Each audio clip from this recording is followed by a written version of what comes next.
अच्छा जी, ये क्वेश्चन मुझे कुछ रिसीव हुए हैं कमेंट्स के अंदर, तो मैं उनका रिप्लाई कर रहा हूँ इस वीडियो के अंदर।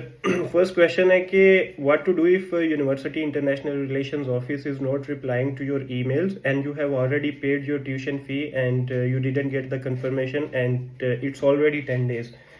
तो इस आपके फर्स्ट पार्ट का आंसर ये है कि इंटरनल वैल्यूएशन और नोटिफिकेशन जो है वो जब आपका प्रोसेस स्टार्ट होता है तो रेक्टरेट ऑफिस में ये वाला प्रोसेस होता है और वहां से आपको कंफर्मेशन ईमेल आ जाती है कि आप की इंटरनल वैल्यूएशन का प्रोसेस स्टार्ट हो चुका है और ये 2 से लेकर 8 वीक तक का जो है वो टाइम ले सकता है। It varies faculty to faculty and university to university. So एक दफा जब आपको कंफर्मेशन ईमेल आ जाए तो उसके बाद आपने वेट करना होता है, आप उनको तंग नहीं कर सकते। ठीक है, आपको उस टाइम विंडो के अंदर आपको उसका जो रिजल्ट है आपकी इंटरनल वैल्यूएशन का वो मिल जाएगा।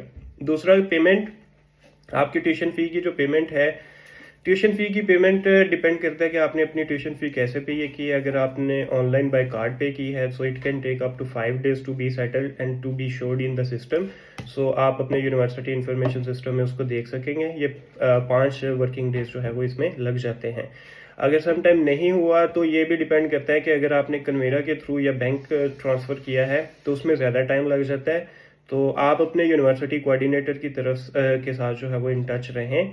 अगर आपको रिप्लाई नहीं आ रहा तो कोऑर्डिनेटर हो सकता है बिजी है, बहुत सारी क्वेरीज उनके पास आती हैं। सम टाइम जो है उनके पास 50 क्वेरीज अ डे आ रही होती हैं, तो हर क्वेरी का जो है वो रिप्लाई करना इट टेक्स टाइम एक्चुअली। सो आपकी ईमेल का रिप्लाई आपको आता है। अगर आपका कोई क्वेश्चन हो सो बी स्पेसिफिक, बी प्रिसाइज। आप जो ईमेल करते हैं उसमें आपका क्वेश्चन जो है वो टू द पॉइंट होना चाहिए और कोशिश करें कि एक ईमेल के अंदर जितनी भी आपकी बातें हैं, जितने डाउट्स हैं, जितने क्वेश्चंस हैं वो एक ही ईमेल के अंदर मेंशन कर दें स्पेसिफिक। ठीक है, ताकि बार बार आपकी ईमेल जो है वो यूनिवर्सिटी जो रिप्रेजेंटेटिव है, जो कोऑर्डिनेटर है, उसको इरिटेट ना करें। ठीक है, so it can take certain time to be settle and to show the data in your system. Second question ये है कि चेक रिपब्लिक में फाइनेंस, बैंकिंग और बिजनेस इकोनॉमिक्स से रिलेटेड जॉब सिक्योर करने के लिए चेक लैंग्वेज सीखना ज़रूरी है या नहीं ज़रूरी। तो चेक लैंग्वेज सीख लें तो आपके लिए अपॉर्चुनिटीज़ बहुत ज़्यादा हो जाती हैं। पूरे चेक रिपब्लिक में आपके लिए अपॉर्चुनिटीज़ ओपन होंगी, इंग्लिश स्पीकिंग भी हो जाएंगी और आपके पास जो है वो चेक स्पीकिंग जॉब्स भी, उसके लिए भी आप एलिजिबल होंगे। अलबत्ता आपको चेक सीखे बिना भी यहाँ पे इंग्लिश स्पीकिंग जो है वो जॉब मिल जाती है, इस फील्ड के अंदर इजीली मिल जाती है।